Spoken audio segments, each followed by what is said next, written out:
Hi, everyone. Did you enjoy the screening of the season opener? Yeah. Lisa Edelstein, ladies and gentlemen.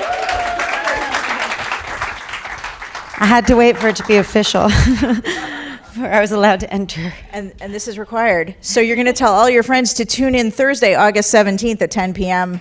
to watch the premiere on Bravo. Thank you. Let's get the promo in. Very important. Lisa's been here before. She knows the drill. Yes. I wanted to start out because you have both written and directed episodes of this show. And can you talk a little bit about that and how that either affected your performance as an actress or what effect did it have on you? Is everybody here an actor? Yes? Most people. The first thing I did that was besides acting on this show was I co-wrote an episode with my boss, Marty Noxon. And that was mostly because I wanted to.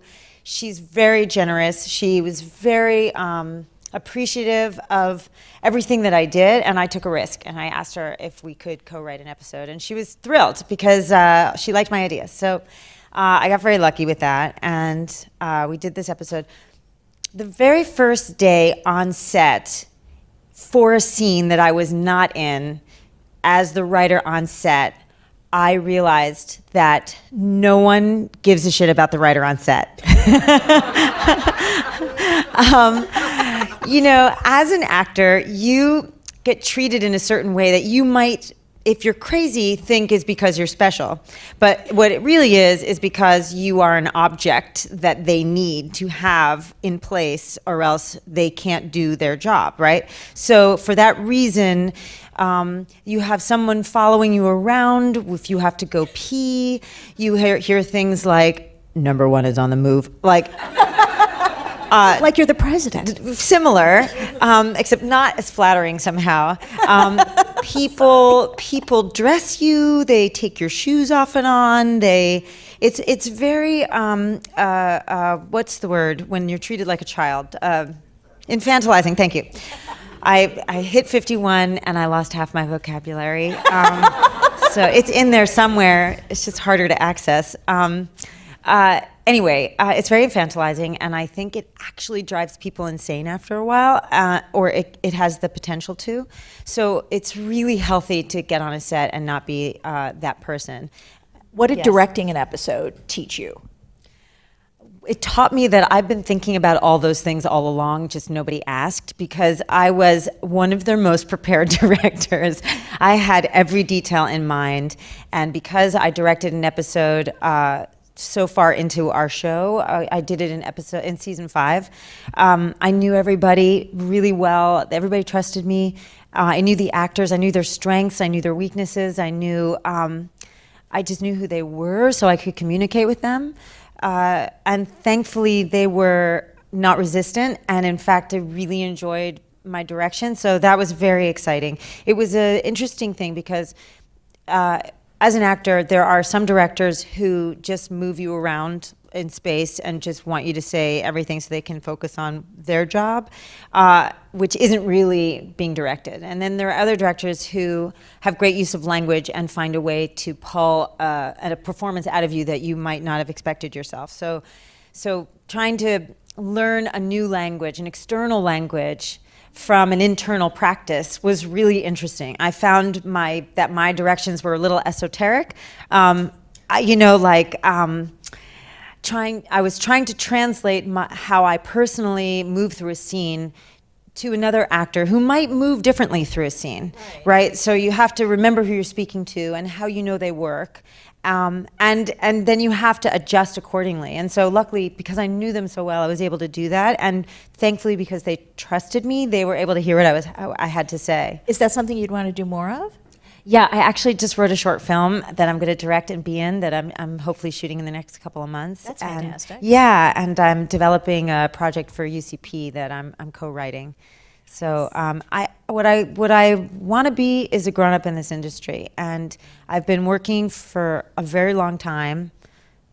I think my first proper paycheck was in 1990, so that's a good amount of time, and I want to be able to be a content creator, and I want to be able to write jobs that I want to be in, and also give jobs to great people. I love that idea. And to that point, since you've been working, for years and doing different series, how do you think women's progress in the industry is doing? What do you think still needs to be done? What has gotten better? Well, from your firsthand experience. I was 48 years old when I became the lead of a romantic dramedy. And I'm a Jewish woman. Those things would not have happened when I got to this town. When I got to this town, sorry anybody who's brown, but I was considered ethnic. I was not white enough to be the lead of a show because my last name is Edelstein. So if you can imagine that, that's how far we needed to go to get here, which is still a place which needs to go much further. To be my age, not just my race, but to my age and be on a show like that was also a phenomenon. When I first began, if you didn't have a role like that by the time you were, say, 35, it was really not what your career was going to be. You would still have a career, but just not that. So in a wonderful way, I got to grow up. I got to get better at my job before I was given the responsibility that I was given on this show, and I'm really grateful for that. There were plenty of times, as you might all well know, in an actor's career where your life is either about to radically change completely or just continue on the way it is. It's like there's no little shift. There are major shifts. What would you like to see happen in terms of women making progress? For women, I think we're on the way. I think the demand is there. I think because of but look, I'm coming from my own personal point of view, and in my own personal point of view, I see change because I'm in the change, but I'm not on the outside of it. Well, I mean, Ryan So Murphy easy for me to started say. his HALF initiative, Right. and FX is very, very hyper-conscious about having female directors. And, Right. So you're right, there is progress being made. I was just wondering, you're in it, you're in the trenches. I'm in the trenches, but I'm also I just finished a really positive experience as a woman, getting to do everything. So I feel like I have a skewed perspective because I hear a lot of people complaining and struggling about things that I haven't experienced because I'm very fortunate right now, this second. So I don't know that I'm not on the side of struggle right this second. I landed in an incredible opportunity given to me by a woman, written for women. Bonnie Hammer, let's give Bonnie Hammer some Bonnie credit. Hammer, I mean, the first thing I heard from Bonnie Hammer was to not fuck with my face. I literally got that message through my agents. Not that I was going to, and I haven't, but That is a rare message to receive from your agent. but and it's because a lot of women my age panic, and especially being put in a position like this, maybe, and for the first time, they think, oh my God, what do I have to do? And then they show up on set and they're unrecognizable.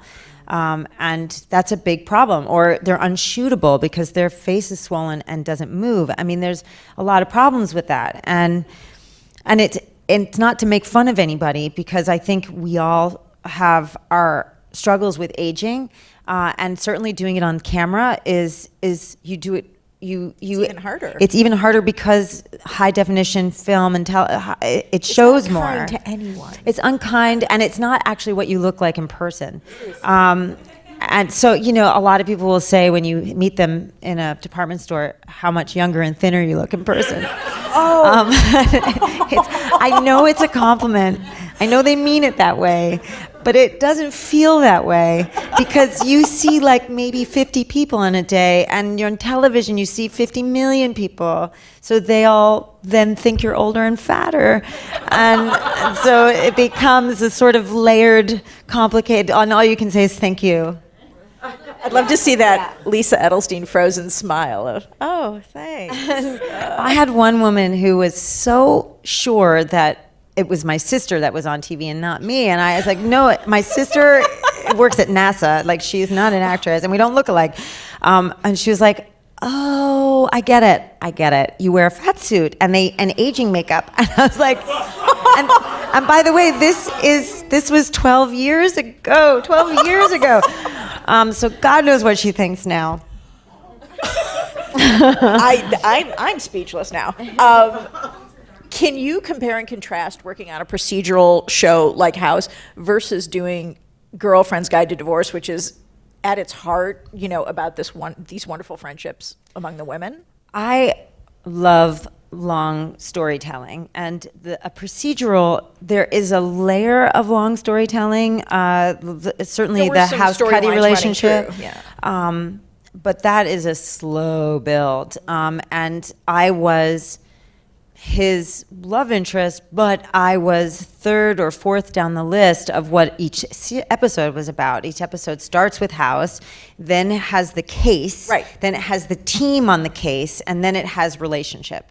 So as an actor, it was a phenomenal experience to be on a show that was that well received worldwide.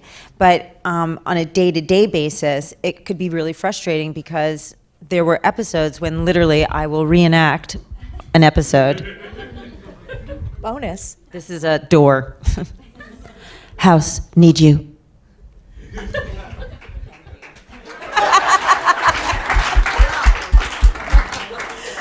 Okay. Yeah, I get so that the was difference. a whole episode, and I remember driving to work that day in traffic. Like they somehow scheduled it right, like so I would drive there in traffic and drive home in traffic. And I was like, how much am I getting paid per letter for this episode? And as grateful as I was for the job, there is a certain boredom and resentment that starts to happen, even though you are in a position that you pray for when you start out. And it's a really interesting thing to get to a place where you're like, oh my God, I am ready to move on from this magnificent experience. So anyway, yeah. So The Girlfriend's Guide, on the other hand, is Right. this really emotional storyline, and plus I was carrying the show, so I get to tell a much greater range of a story and get to be everything from super funny to super dramatic, and it was a dream come true. I got to act my face off. I worked really, really hard. I've never worked that hard. I loved every exhausting second of it. Yeah. And you're going into season 4 now, or Yes. I'm sorry, you shot season We've 5 shot as well? through to the end of season 5. Okay, so as the longer show continues, Yeah. it gets harder to write. And I'm wondering, what have been your biggest acting challenges as the show has continued for multiple seasons? Well, the interesting thing is we shot seasons 3, 4, and 5 all at once, and we knew that season 5 was the end of the show. So we got to write towards an end, and that actually improves writing because Agreed. you don't have to bleed You know out. where you're going. You know you need to go somewhere. You need to be specific about it, and then there is a specific journey. It's not sort of haphazard, what will be fun this week. So it comes to a very satisfying end. So acting-wise, it just got better and better. It got more and more real. It got more and more nuanced. Season 1 of a show is always the trickiest because the writers are writing in a vacuum. They are writing in a writer's room, and you are acting on stage, and nobody is communicating with each other. And so it's not until the shows start airing that the writers actually see the humanizing of the characters that they've had in their head. And so by season 2, they can actually write for the voice that they now recognize, which is a mixture of yours and theirs. And so but season 2 is complicated because if you get to a season 2, then everyone's sort of panicking as to why you got to season 2 and what was it that people liked about the show and how do you do that stuff and not anything else. And so season 2 is that sophomore year weirdness. There's a popular theory, though, that in season 1 you're figuring out the formula of a show, and in season 2 you're perfecting your formula. Did you feel that way on this show, or not I think so that's much? on every show, and I think season 3 is where the magic starts. Season 3 is like everyone's in their job. Everyone's confident at their job. The writers are writing for the actors. The actors are know the voice that the writers are looking for. Everyone is grooving, and people are confident because now they're in season 3. And they've had enough experience on that set, in that stage with that crew, that everybody knows what they're doing and their relationships are intact. So on a good, healthy show, season 3 is where the magic is. And you just mentioned to me that you were in the writer's room. Yes, for What the did first you- time, right? And what did you learn there? So I was in the writer's room first when I co-wrote, and then the next year I wrote an episode. And that meant that I sat with the writers as the whole seasons were being, when you broke down a season and you break down each episode within the season, and then so the whole thing sort of happens in groupthink. And by the time the writer is handed the outline or handed the opportunity to write the script, everything is very outlined in terms of what needs to be in that episode. It's not like I got to be in there and say, no, I would like Abby to rule the world. So I knew what was expected. We all broke the story. We all had these long conversations about the overall arc of the show, and it was great. It was great. Can I ask one frivolous question? Yes. I've been watching the show from the beginning. Nice. And I love, of course, Abby's shoe collection. Some of them are home with me now. The one thing I don't buy Yeah. is she doesn't take her heels off when she gets home. Doesn't every woman take her heels off like the minute she walks in the door? There are a few scenes where Abby has no shoes on.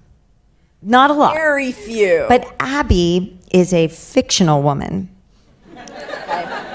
You just got yourself off. Yeah.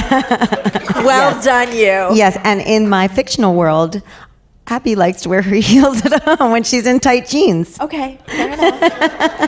I just thought I'd ask. I've been wondering this for like 4 seasons now. So, a couple of questions from our lovely folks in the audience.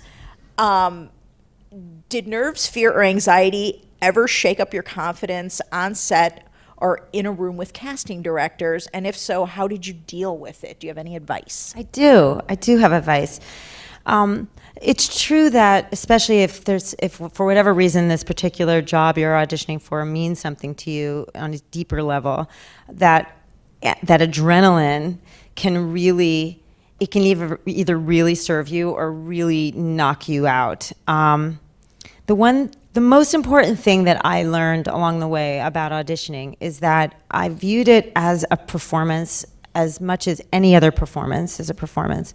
I've had some of my favorite acting moments in casting offices for jobs I didn't even get.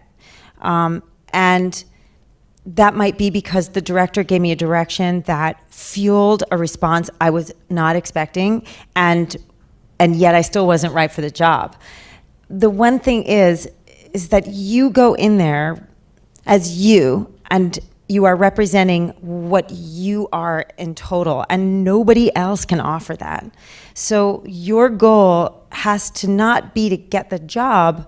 Your goal has to be to do your job, to do that job as you would love to do it, as you see it and as you would love to do it. Because there have been parts where I knew what they were looking for, but it would not have been something I enjoyed doing. So I gave them what I thought would be the fun way of doing something. And sometimes that worked in my favor, and sometimes it wasn't a job for me, and that's fine. So yeah, I think the most important thing to remember is that you are unique, and everything you have to offer is only yours, and nobody sitting in the waiting room next to you can do what you do. And you can't do what they do. And so listening to them through the door and wondering how they're going to do that scene doesn't work. I really honestly hate when you can hear people auditioning, don't you? It's so embarrassing. Oh, it's so embarrassing, and it's so unfair to actors, and it's one of my least favorite things about the casting process. It's very uncomfortable, and it's a private experience, and you're really vulnerable, and so to have a secondary performance of your voice only it really sucks. Do you have a preference between Broadway and TV? Do you miss performing on the stage? I love performing wherever I am. So honestly, my experience in New York in theater was not Broadway, it was off. And I was much more a part of the drag queen scene than I was the Broadway please scene. Elaborate on that. I feel like there's a story here. Well, Don't skate by that. When I was a kid, I was a club kid, and I got famous for no reason in the New York club scene as a teenager, and so my world was this world that was a microcosm that doesn't really exist anymore, and a lot of really incredible creative people who the world will never know, and a lot of them died. So I sort of came of age in an environment that had much more to do with great self-exploration and expression, and not sort of traditional theater. So yeah, so I just never really fit in with that crowd. So I would love to be able to go back now as a confident woman and have a legitimate traditional theater So experience. you'd like to try a stage play if I that would. opportunity came to you? Yeah, that would be really fun. I would love it. But do I need it? Like, I love being on film too. I love film and television. I love telling long stories. I love it all. I once got asked not that long ago to do a Shakespearean play at the Globe, which is an incredible Sure, of theater, course. directed by an incredible Shakespeare teacher. And I was just like, you know what? I don't read Shakespeare. I don't enjoy it. And there is a woman my age who is dying to do this thing. So I was like, please, that's for somebody. Respectfully passed. Please, like, I don't want somebody to look at me try and rescue Shakespeare from myself.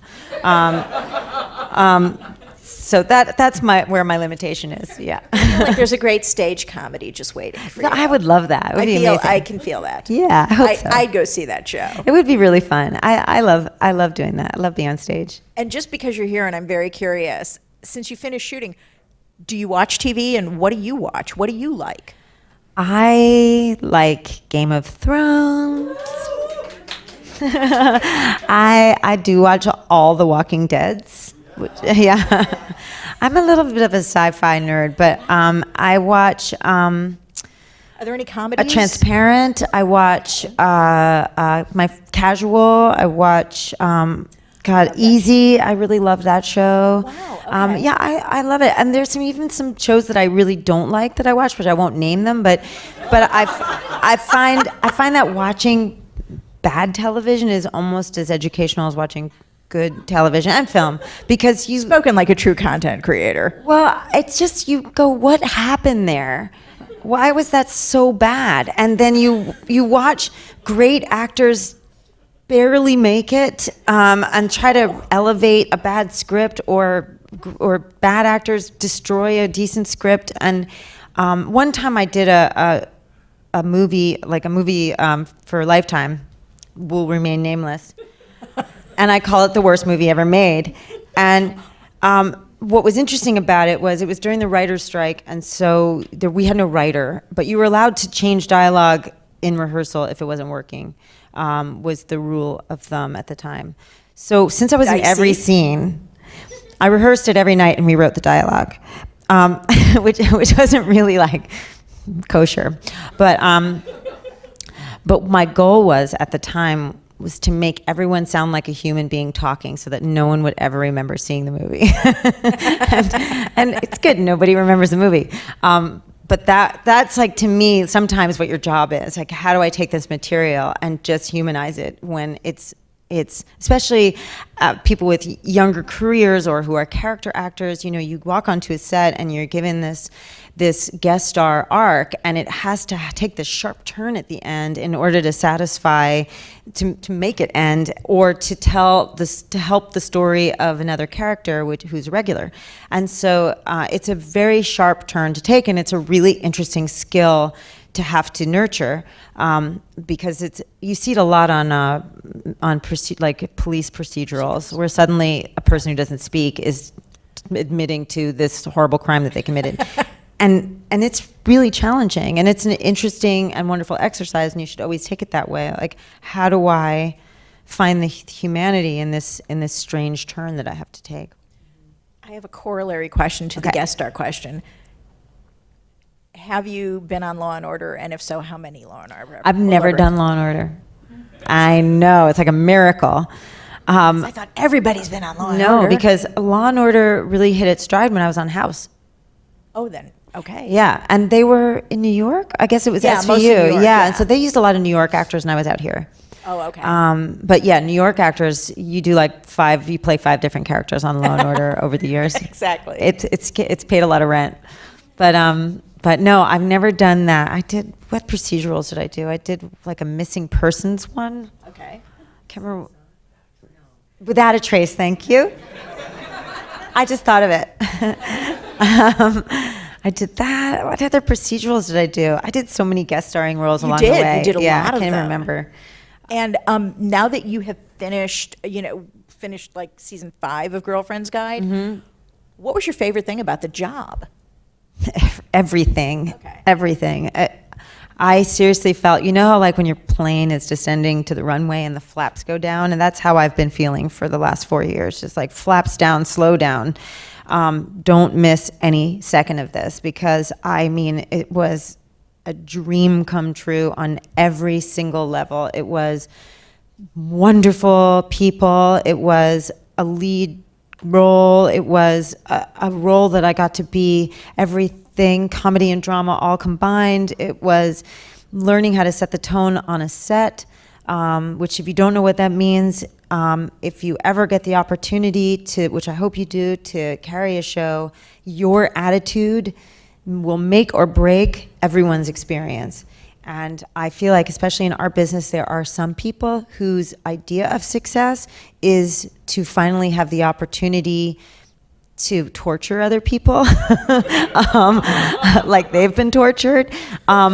Or you have the opposite opportunity, which is to make work a place that everybody wants to be. And that was what I at least tried to do. And it was a wonderful, it was just, who could ask for more? I got to write, I got to direct, I got to act my face off, and I got to wear beautiful clothes and work with kind people. You know, our crew was this amazing group of guys and women who, if you did something good, or if you made a mistake, or if you were new to set, they would sing happy birthday with harmony. So the amount of times with harmony clocked in that we sang happy birthday was pretty amazing, but it created an amazing environment. Right. Yeah. Right. And now, I'm sorry, you have a deal with UCP or? I have, I'm developing a new television show for UCP. Okay. So is that something you'll be in, or are you just going to be No, behind I'll be in it. I'll be in it, yeah. It's very exciting. Can you say any more? Comedy or drama? It's not- Are you allowed to say that much? It's a dramedy. It's a surreal, sort of dark dramedy. And the process is so extraordinarily slow, it's not worth talking about until it's a little more real. No, I don't want to jinx anything. Yeah, I mean, first we're writing a script now, and then that script will go out, and we still have to find a network home for it or a streaming home for it. So right now it's just with the studio. I see. Okay. And then I wrote a short film that I'm directing. I think I said that. And you did earlier. Yeah, and so that we're going to do. So after you make the short film, will you kind of do the festival circuit? Hopefully, yeah. Yeah, that's the goal. That's the what I goal. figured. I'm really excited about it. That's fantastic. It's about relationships. It's about how we ask our partners to change in relationships, and how once they do, they might not be partners for us anymore.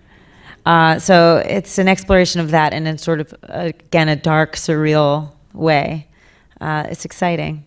Is there a title you can give us? It's based on a short story called Unzipping. Mm-hmm. Okay. And just for the aspiring actors in here, is there one piece of advice you give to people who ask you for acting advice? Besides what you were saying, like, you bring something unique. Right, you are what you have to offer. Yeah. Thank you. Thank you. That's great advice, she said. I don't know if you all heard that. It depends. Look, ask me a question and I will tell you what I know. I think that the business changes radically from year to year. So how I began doesn't work for anybody else, and didn't even back then, because my career path was bizarre. Do you feel like it's getting easier for actors to generate their own work with sort of this content explosion? Look, we used to be able to do plays, you know. After my experience as a club kid, I wrote a musical, and that musical started me off professionally, and it was an incredible experience, but it was limited exposure. Nowadays, you have this opportunity for great exposure, but so does everybody else. So it's an interesting dilemma as to how to have your property and your product stand out from the incredible amount of noise that comes out of the internet. But yeah, I mean, cameras are cheap. Learning how to tell a story. Your camera. Your phone can be your camera. That's now. right. And I think it's really important to get involved with schools like AFI and try to do as many short films as you can. Try to be on all sides of the camera and really learn about telling those stories. I know that acting wise, I never liked acting class. I really learned on set, and I had enough to get started, but I know a lot of what I did early on. I wish I could have done better. There were a lot of things I didn't understand, and I had to learn by doing. And so doing is the most important thing. And being an actor, if you're only an actor, it's very challenging because you're relying on somebody else to give you the opportunity to do something. So finding ways to be able to be proactive and create content is really vital, especially now, or at least get involved with other people who are doing something like that. That's why the Groundlings was always a really good place for people. UCB, that sort of thing. Yeah. But again, also AFI, even though it's not Very an acting much so. program, it's filmmakers, and they're And USC and UCLA, all of those Yeah. film programs, yeah. come Although from those community. are, I think, very expensive, and they're not They're not. That's true. AFI is a little But more whereas accessible. opposed to Groundings is more of local and. So yeah, finding a theater group, just being around other people who are actively trying to create is really important.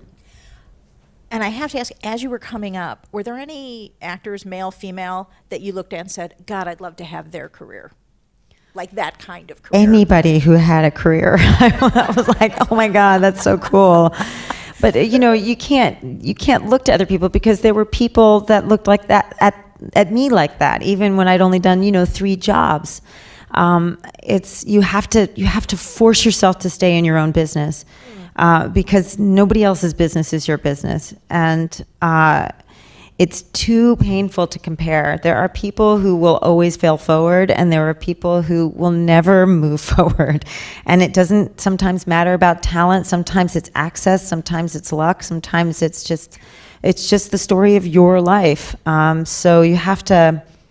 It will cause you great pain to focus on other people's journeys. It's very hard not to. It's very tempting to look at other people's stories, but you can't, because we all have our own tragedies, we all have our own struggles, and the outside is never what the inside is. That's the truth. Yeah. There you go. Okay, then maybe I'll shape this a different way. What are some of your favorite classic films, classic performances, the ones that stay with you? Okay, the movies that I've seen 100 times, but that goes back to my childhood. Cabaret, mostly because I think it's got Jews, it's got Nazis, it's got hookers, it's got dancing, it's got sexiness. Like, even as a little kid, I didn't even understand what the appeal was. I was like, this is amazing. It's satisfying on so many deep levels. I saw Hair 1,000 times as a kid. I really love, what's the movie about porn? Boogie Nights? Boogie Nights I watched like leaning into the seat in front of me. Like, it's just, the acting in that movie is so amazing. Everybody is so addictive film. well cast. It is such a good movie. And then like Mars Attacks, like it's a weird selection. This is a very eclectic. And by the way, I'm not a list maker, so these are like, if No, they're that's okay. if they're I'm asking pulling, you off the top of if your they're head. It's coming cool. forward, it's kind of miraculous at all. You're never going to top that Cabaret description. Seriously, That was stellar. Yeah, I actually did Cabaret on stage when I was a teenager, and it was just the greatest ever. But because I loved being on stage so much, it was a summer stock production, and it was a beautiful production. I was actually the understudy for the lead, thank God, because I love to sing, but on stage I sing one time and one time only, and then I lose my voice. So thankfully I wasn't the lead. But I was a Kit Kat girl, and I had all these different scenes to do. But the director kept getting really mad at me because every time we were supposed to like moodily drag our chairs out to stage and stomp our feet, I was just like, like I was so excited about my outfit and my garters and the audience and the chair and the choreography. Like, I could not have been happier. And the play. I was the worst Kit Kat girl, but I was thrilled. Now I can't wait for you to hit the Broadway stage. I think I know a little bit better now. Yeah. I've gotten the high sign. This is all we have time for. Oh, okay. This has been wonderful. Thank you. Thank you, Lisa Edelstein. Thanks, guys. Thank you all for coming.